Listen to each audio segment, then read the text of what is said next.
back yet another video of भाई खाता by Sonal.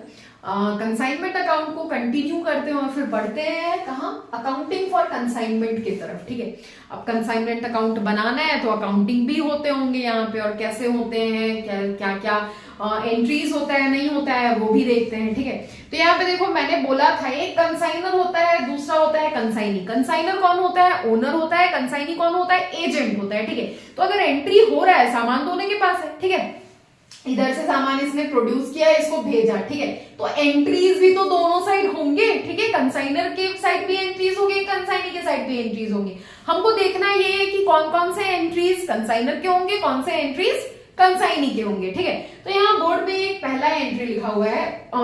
देखो उससे पहले accounting for consignment at cost लिखा है मैंने। ठीक है, तो एक बात याद रखना, यहाँ पे ना एक एट कॉस्ट होता है। ठीक है, एट कॉस्ट, और एक इनवॉइस प्राइस होता है। ठीक है, एट इनवॉइस प्राइस। ठीक है, अब कॉस्ट क्या, एट कॉस्ट क्या होता है? कॉस्ट प्राइस पे एंट्रीज होंगे। ठीक है, कॉस्ट प्राइस को हम लेकर चलेंगे। ठीक है, इसमें अगर एट कॉस्ट हमको करना हुआ एंट्री तो। ठीक है, अब इनवॉइस प्राइस अगर बात करेगा तो ये वो प्राइस हुआ जिसपे सामान बिकेगा। ठीक है, तो हम सेल प्राइस भी बोल सकते हैं इसको। ठीक है, सेल प्राइस भी बोल सकते हैं, सेलिंग प्राइस भी बोल सकते हैं। मान के चलो कॉस्ट प्राइस 100 रुपया है। ठीक है, तो कॉस्ट प्राइस 100 रुपया है, एट कॉस्ट अगर एंट्री करेंगे तो 100 रुपया पे होगा। ठीक है, नाउ हमने 150 इनवॉइस प्राइस रखा है, मतलब अब 100 रुपया वाला सामान कॉस्ट पड़ा है, जिस सामान को बनाने में 100 रुपया, वो अगर बिका तो 150 में बिकेगा या उससे ज्यादा में बिकेगा। ठीक है, समझ में आया?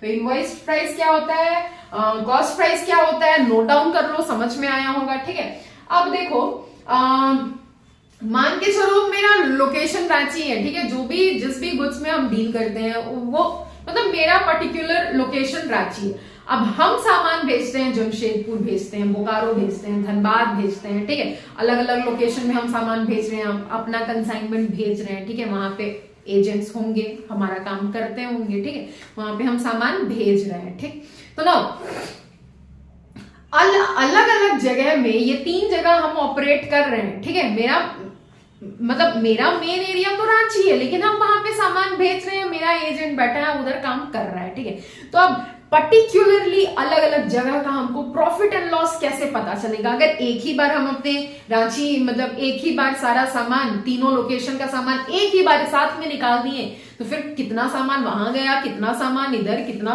सामान धनबाद गया, हमको कैसे पता चलेगा? ये अकाउंटिंग करने का तो करेक्ट प्रोसेस है ही नहीं। ठीक है, तो हम क्या करेंगे, 3 जगह अगर सामान भेज रहे हैं ना तो हम सामान भी अलग अलग भेजेंगे। जमशेदपुर सामान अलग भेजेंगे, बोकारो अलग भेजेंगे, धनबाद अलग सामान भेजेंगे। ठीक है, अब देखो वहां पे एजेंट बैठा है, तीनों जगह में कंसाइनी है, तो उधर खर्चे तो होते होंगे थोड़ा बहुत। ठीक है, तो वहां पे क्या करेंगे ना, हम लिमिटेड पर्पस अकाउंटिंग उधर बनेगा। ठीक है, लिमिटेड पर्पस अकाउंटिंग का क्या मतलब होता है कि अगर जमशेदपुर का पर्टिकुलर हम अकाउंट बना रहे हैं, ठीक है, तो जमशेदपुर में ही जो भी खर्चे हुए हैं कंसाइनी के, ठीक है, उन सबको एक जगह पे हम रिकॉर्ड करेंगे। ठीक है, और जो भी सेल प्राइस आया उसमें से माइनस करके फिर हम उतना सामान मेरे पास आ जाएगा, ओनर के पास। ठीक है, तो लिमिटेड पर्पस अकाउंटिंग का बेसिकली बेनिफिट क्या होता है, वो ये होता है बेनिफिट या इंपॉर्टेंस आप कह लो, कि एक जगह का जितना भी खर्चा हुआ है वो एक जगह डिटेल में लिखा हुआ होता है, और उससे आसानी होता है प्रॉफिट एंड लॉस कैलकुलेट करने के लिए ओनर के लिए। ठीक है, अगर हम लिमिटेड पर्पस अकाउंटिंग फॉलो नहीं करेंगे तो फिर हम तीनों जगह के खर्चे को एक ही अकाउंट में शो करेंगे तो फिर वो तो हौच पौच हो जाएगा, हमको कभी भी क्लियर प्रॉफिट एंड लॉस पता ही नहीं चलेगा। ठीक है, तो ये तो था लिमिटेड अकाउंटिंग का थोड़ा बहुत जानकारी। ठीक है, जो कि जरूरी था चैप्टर के लिए। या at cost at invoice price भी हो गया इसका कॉन्सेप्ट भी।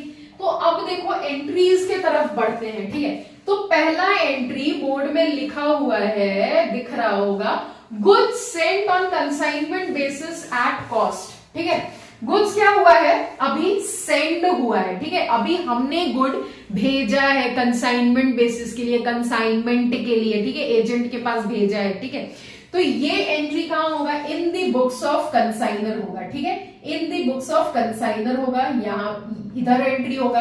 अभी तक तो सामान इसको मिला ही नहीं, केवल सेंड किया है, ठीक है, तो इसके पास अभी सामान है ही नहीं, तो कंसाइनी के पास तो एंट्री नहीं होगा, ठीक है। तो यहाँ पे एट कॉस्ट है, एंट्री क्या हो जाएगा, in the books of consignor, consignment account debit to goods sent on consignment, ठीक है, 100 रुपीज, कॉस्ट 100 था, ठीक है, तो इसीलिए एट कॉस्ट बोला है 100 रुपीज, ठीक है। नाउ कभी कभी क्या होता है ना कि ओनर्स क्या करते हैं, इनवॉइस प्राइस मतलब सेल प्राइस पे भी शो करते हैं, क्यों, क्योंकि बहुत सारे ओनर होते हैं ना, अपना कॉस्ट वो क्या बोले उसको लीक नहीं करना चाहते हैं अपना कॉस्ट प्राइस, इसीलिए, ठीक है। तो अगर हम इनवॉइस प्राइस पे भी एंट्री करेंगे, इनवॉइस प्राइस पे अगर हम एंट्री करें तो इसके लिए अब देखो कॉस्ट तो था 100 रुपया, ठीक है, लेकिन क्योंकि हम अपना कॉस्ट प्राइस लीक नहीं करना चाहते हैं इसीलिए हमने इनवॉइस प्राइस पे एंट्री किया, ठीक है। तो अब हमको एक रिवर्स एंट्री पास करना होगा सेटल करने के लिए। यहाँ पे 50 रुपए एक्स्ट्रा का तो एंट्री हो गया ना, तो इसको हमको ठीक तो करना पड़ेगा, ठीक है। तो इस केस में, ठीक है, एंट्री रिवर्स हम कर देंगे उस 50 रुपए के लिए, एक्स्ट्रा अमाउंट के लिए। तो एंट्री क्या हो जाएगा, goods sent on consignment account debit to consignment account, ठीक है। और ये एक्स्ट्रा 50 रुपए के लिए हमको एंट्री करना पड़ा, और ये हम तभी करेंगे जब हम इधर एंट्री किए होंगे इनवॉइस प्राइस पे only at the time of invoice price, ये भी लिख लेना, ठीक है। अगर कॉस्ट प्राइस पे केवल एंट्री कर रहे हैं तो यहाँ पे तो बात खत्म हो गया, अब तो कोई एक्स्ट्रा पैसा हमने वहां पे लिखा ही नहीं है, तो फिर काहे का रिवर्स एंट्री, ठीक है। लेकिन अगर इनवॉइस प्राइस पे एंट्री कर रहे हैं तो एक्स्ट्रा हमको पता है ना, ओनर एज अ ओनर हमको पता है कि कॉस्ट तो 100 रुपया पड़ा था, लेकिन 50 रुपए एक्स्ट्रा का हमने एंट्री कर दिया, तो उसको हमको सेटल तो करना पड़ेगा, तो इसीलिए उस एक्स्ट्रा पैसा का एंट्री हम कर देंगे, एक रिवर्स एंट्री पास करेंगे, और जो भी एक्स्ट्रा पैसा इधर हमने एंट्री किया था उसको हमको यहाँ पे सेटल करना होगा, ठीक है, समझ में आया। और ये इनवॉइस प्राइस पे जनरली इसीलिए होता है क्योंकि हम नहीं चाहते कि अपना कॉस्ट प्राइस सबके सामने लीक करे, पता चले किसी को, ठीक है, कि हमारा तो कॉस्ट इतना हो रहा है सामान बनाने में, ठीक है, वो तो हमारा पर्सनल मतलब प्राइवेट बात है, कॉन्फिडेंशियल बात है, ठीक है। तो ये फर्स्ट एंट्री ए और बी लिख लेना, ठीक है। नाउ इसको कॉपी करो, फिर हम पढ़ते हैं सेकेंड एंट्री की तरफ। अभी एंट्रीज तो शुरू हुए हैं, एंट्रीज हैं अच्छे खासे हैं, ठीक है, जल्दी कॉपी करो इसको। अब देखो हमारा सेकेंड एंट्री है, When expenses are paid by consignor, अभी क्या है, जो भी खर्चा हो रहा है वो कंसाइनर पे करेगा, ठीक है। तो यहाँ पे साफ जाहिर सी बात है, अगर कंसाइनर पे कर रहा है तो फिर कंसाइनी के बुक्स में तो अभी भी एंट्री नहीं होगा, ठीक है। सेकंड वाला एंट्री कंसाइनी के बुक में नहीं होगा, केवल कंसाइनर के बुक में होगा। और क्या एंट्री होगा, तो एक्सपेंस कर रहा है, किस लिए कर रहा है, कंसाइनमेंट पे, अपने गुड्स पे खर्चा कर रहा है, ठीक है। तो एंट्री क्या हो जाएगा, consignment account debit to cash या बैंक अकाउंट, ठीक है ना। थर्ड एंट्री है when expenses are paid by consignee, ठीक है। अब एक्सपेंस क्या हो रहा है, एक्सपेंसेस दोनों साइड से पे किए जाते हैं, ठीक है, मतलब खर्चे तो होते ही हैं दोनों साइड, ठीक है। तो अभी थर्ड वाले केस में कंसाइनी खर्चा कर रहा है, एक्सपेंस कंसाइनी बियर कर रहा है, मतलब बियर तो नहीं कर रहा है लेकिन खर्चा अभी वो कर रहा है, ठीक है। तो क्या हो जाएगा एंट्री कंसाइनर। अब देखो ये कंसाइनर अकाउंट डेबिट इसीलिए होगा क्योंकि जो भी सामान पे वो खर्चा करेगा कंसाइनी, वो अल्टीमेटली ओनर से मतलब कंसाइनर से तो वसूल लेगा ना बाद में, ठीक है, वसूलेगा कि नहीं, अपने पॉकेट में से 1 रुपया भी वो खर्चा नहीं करने वाला है, क्योंकि ये बंदा काम कर रहा है इसका, ठीक है, इससे तो वसूलेगा वो पैसा, ठीक है।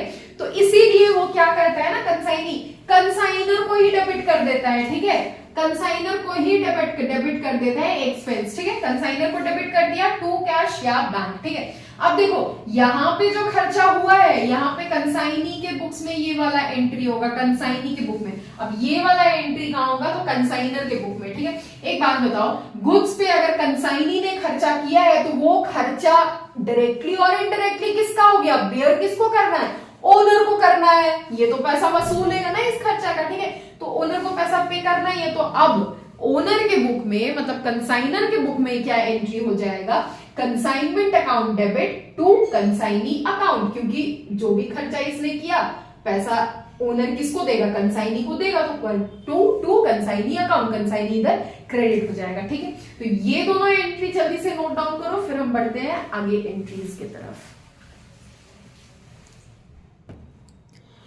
नाउ से फोर्थ एंट्री है, when goods returned bye consignee, जब कंसाइनी के पास थोड़ा बहुत सारा सामान बिक गया, थोड़ा बहुत बच गया, तो वो रिटर्न ही कर देगा, ठीक है, उसका खुद का तो सामान था नहीं, वो रखेगा क्यों, ठीक है, वो रिटर्न कर देगा, किसको रिटर्न करेगा, तो कंसाइनर को रिटर्न करेगा, ठीक है। तो इस केस में, फोर्थ वाले केस में क्या होता है, कंसाइनी के बुक्स में रिकॉर्डिंग नहीं होता है, एंट्री नहीं होता है, केवल कंसाइनर के बुक में रिकॉर्डिंग होता है, ठीक है। तो अब एंट्री क्या होगा, goods send on consignment account debit to consignment account, ठीक है, ये एंट्री हो गया। अगर कॉस्ट प्राइस में ओनर ने सामान भेजा होगा तो कॉस्ट प्राइस रिकॉर्ड कर दो, काम खत्म, ठीक है। लेकिन अगर इनवॉइस प्राइस पे सामान भेजा होगा तो, है ना, अगर इनवॉइस प्राइस पे सामान भेजा होगा तो 100 रुपया को कॉस्ट प्राइस था और सेलिंग प्राइस मतलब इनवॉइस प्राइस 150 हमने रखा था, ठीक है। अगर उसमें सामान बेचा होगा तो 50 रुपया तो अभी भी एक्स्ट्रा जा रहा है, तो इसके लिए क्या करना होगा, फिर से वही काम, रिवर्स एंट्री एक पास कर दो, ठीक है। ये एक एंट्री, ठीक, और एक रिवर्स एंट्री पास कर दो। रिवर्स एंट्री में क्या हो जाएगा, consignment account debit to goods sent on consignment account 50 रुपया और ये 50 रुपया। ये रिवर्स एंट्री तभी होगा किस केस में, जब इनवॉइस प्राइस में सामान कंसाइनर ने कंसाइनी को भेजा होगा, ठीक है, ये समझ में आया। नाउ फिफ्थ एंट्री है, when goods sold by consignee, अब सामान कंसाइनी बेच दिया है, ठीक है, तो सामान अगर बिक गया उसके पास से तो पैसा आया होगा, ठीक है, तो अभी कंसाइनी के बुक में एंट्री होगा और वो क्या होगा, कैश अकाउंट या bank account debit to consignor's account, क्योंकि वो पैसा तो अल्टीमेटली कंसाइनर का है ना, तो कंसाइनर को तो मिलना चाहिए, ठीक है, तो वो फिर एंट्री हो जाएगा किधर, कंसाइनर के बुक में भी एंट्री होगा, और क्या एंट्री होगा, कंसाइनीज अकाउंट डेबिट टू किसका पैसा मिला है, कंसाइनमेंट का पैसा मिला है, तो टू कंसाइनमेंट अकाउंट, ठीक है। फिफ्थ एंट्री तक आई, होप आपको कोई डाउट नहीं हुआ होगा, ठीक है, तो इसको जल्दी से नोट डाउन करो, फिर हम करते हैं सिक्स्थ एंट्री भी, ठीक है। आई थिंक 9, 10 कुछ ऐसे ही एंट्रीज हैं यार, जल्दी कॉपी करो। अब देखो सिक्स्थ नंबर है, when commission is allowed to consignee, अब सामान बिक गया है, अपना काम एजेंट ने कर दिया, तो उसको ओनर क्या करेगा, कमीशन देगा, ठीक है, रिवॉर्ड मतलब रिवॉर्ड क्या है, इन रिटर्न उसको जो पैसा मिलना चाहिए वो देगा, कमीशन जिसको बोलेंगे हम, ठीक है। तो इसमें क्या होगा, एंट्री कंसाइनी को कमीशन मिल रहा है तो कंसाइनी के बुक में तो होगा ही, ठीक है, तो इधर भी होगा और कंसाइनर के बुक में भी होगा। कंसाइनी के बुक में क्या एंट्री होगा, consignor's account debit to commission account, ये कमीशन जो है कंसाइनी के लिए इनकम है और कंसाइनर के लिए लॉस है या एक्सपेंस है, ठीक है, तो कंसाइनी के बुक में एंट्री हो गया। अब पैसा तो यही दे रहा है ना, कंसाइनर दे रहा है कंसाइनी को, तो इसके बुक में भी एंट्री होगा, ठीक है, और इसके बुक में क्या एंट्री होगा, तो consignment account debit to consignee account, क्योंकि कंसाइनी को डेबिट क्यों, कंसाइनी को यहाँ पे क्रेडिट क्यों कर रहा है, क्योंकि इसको पैसा दे रहा है, ठीक है। नाउ सेवेंथ एंट्री है, when any remittance received from consignee. अब ये रेमिटेंस ना क्या होता है कि देखो, मान के चलो हम 1 लाख का सामान दे रहे हैं एजेंट को बेचने के लिए, ठीक है, तो ओनर एज एन ओनर हम बोल रहे हैं उसको कि देखो यार 1 लाख का सामान दे रहे हैं आपको बेचने के लिए, सामान बिक जाएगा तब हमको पैसा देना, ठीक है, ठीक है, वो बात तो ठीक है, लेकिन अभी फिलहाल के लिए कुछ तो आधा या आधा से कम कुछ तो पैसा एडवांस में हमको दे दो, ठीक है, 20,000 30,000, वो वही होता है रेमिटेंस, ठीक है। तो इस केस में क्या होता है, कंसाइनी के बुक में भी अगेन एंट्री होगा, कंसाइनर के बुक में भी एंट्री होगा, ठीक है। तो नाउ कंसाइनी के बुक में क्या होगा, consignor's account debit to cash bank या बिल्स पेबल, वो बिल के फॉर्म में भी पेमेंट कर सकता है, ठीक है। और इसको पैसा मिल रहा है अभी कंसाइनी के साइड से, ठीक है, तो इसके बुक में भी तो एंट्री होगा ही। कंसाइनर के बुक में क्या एंट्री हो जाएगा, कैश अकाउंट डेबिट या बैंक अकाउंट डेबिट, या बिल्स के फॉर्म में हुआ तो bills payable account debit to consignee's account, ठीक है। तो आई होप 6th और 7th एंट्री भी आपको समझ में आया होगा, ठीक है। तो आप जल्दी से इसको नोट डाउन करो। फिर 8, 9 और 10 लास्ट के 3 एंट्रीज बचे हुए हैं, मतलब 3 पॉइंट्स, तो फिर उसको भी करके खत्म करते हैं। 3 नहीं, एक्चुअली 2। नाउ 8th एंट्री है फॉर अबनॉर्मल लॉस। देखो अबनॉर्मल लॉस तो लिखा है, नॉर्मल लॉस मैंने नहीं लिखा, ठीक है। तो एक पॉइंट लिख लेना, नॉर्मल लॉस के टाइम कोई एंट्री नहीं होता है, ठीक है। नॉर्मल लॉस, क्योंकि नॉर्मल लॉस तो वो लॉस है ना जिससे बचा ही नहीं जा सकता है, जो होकर रहेगा। अब जो होकर रहेगा उसका क्या ही एंट्री करे, ठीक है। नॉर्मल लॉस का कोई एंट्री नहीं होता है। अब नॉर्मल लॉस जो बाई चांस हो जाता है कभी एक्सीडेंटली, तो ऐसे लॉसेस का तो एंट्री करना पड़ेगा, रिकॉर्ड तो करना पड़ेगा, ठीक है। तो यहाँ पे फॉर अबनॉर्मल लॉस क्या एंट्री करेंगे, अबनॉर्मल लॉस, क्योंकि लॉस है, एक्सपेंस है, तो डेबिट होगा, ठीक है। Abnormal loss account debit to consignment account, consignment है, शॉर्ट में लिखा है, ठीक है। अब अगर सामान का इंश्योरेंस कराया हुआ है तो फिर क्या हो जाएगा, entry insurance company account debit to abnormal loss या इंश्योरेंस क्लेम। हम अपना जो भी एक्सपेंस है वो इंश्योरेंस कंपनी की तरफ ट्रांसफर कर देंगे, तो इंश्योरेंस कंपनी डेबिट हो जाएगा, ठीक है। और अबनॉर्मल लॉस, ये लॉस किसका हुआ है, अगर कोई खर्चा हुआ, लॉस हुआ, नुकसान हुआ, तो वो नुकसान अल्टीमेटली किसका होगा, कंसाइनर का होगा। तो कंसाइनी के बुक में तो इसका एंट्री नहीं होगा, ठीक है। तो इसके बुक में इसका एंट्री नहीं होगा, केवल कंसाइनर के बुक में होगा, ठीक है। समझ में आया। Now last but not the least हमारा 9th एंट्री है, if consignment account shows profit. अब कंसाइनमेंट अकाउंट बन गया, कंसाइनमेंट का पूरा प्रोसेस खत्म हो गया, अब हम बैठे हैं प्रॉफिट एंड लॉस कैलकुलेट करने, ठीक है, लास्ट में। तो अगर कंसाइनमेंट अकाउंट में हमको दिख रहा है कि प्रॉफिट हो गया है हमको, तो इसका एंट्री क्या होगा, इसका एंट्री होगा consignment account debit to profit and loss account, ठीक है। और लॉस के केस में क्या होगा, अगर कंसाइनमेंट अकाउंट लॉस दिख गया तो कंसाइनमेंट अकाउंट में, तो क्या होगा, इस एंट्री का इधर दिख रहा है कि नहीं, एक बार हमको बता दो यार, नहीं तो उधर नहीं लिखेंगे ना, ठीक है। चलो फिर नहीं लिखते। लॉस के टाइम क्या हो जाएगा, इसका इस एंट्री का रिवर्स एंट्री पास कर देना। रिवर्स एंट्री मतलब profit and loss account debit to consignment account, कब, लॉस के टाइम।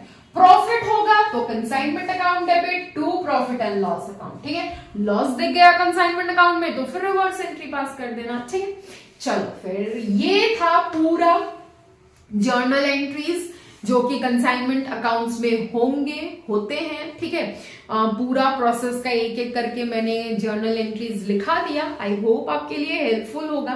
कैसा रहा वीडियो, हेल्पफुल रहा नहीं रहा, 1% भी हेल्पफुल रहा ना तो कमेंट बॉक्स में बता देना, मेरे को पर्सनली बहुत अच्छा रहेगा। चलो फिर बीकॉम में आप नए हो, इधर हम नए हैं, तो साथ मिलकर बढ़ते हैं, पढ़ते हैं, समझते हैं, सीखते हैं, समझते हैं और आगे बढ़ते हैं, ठीक। And yeah, do like, share and subscribe and comment too. Thank you.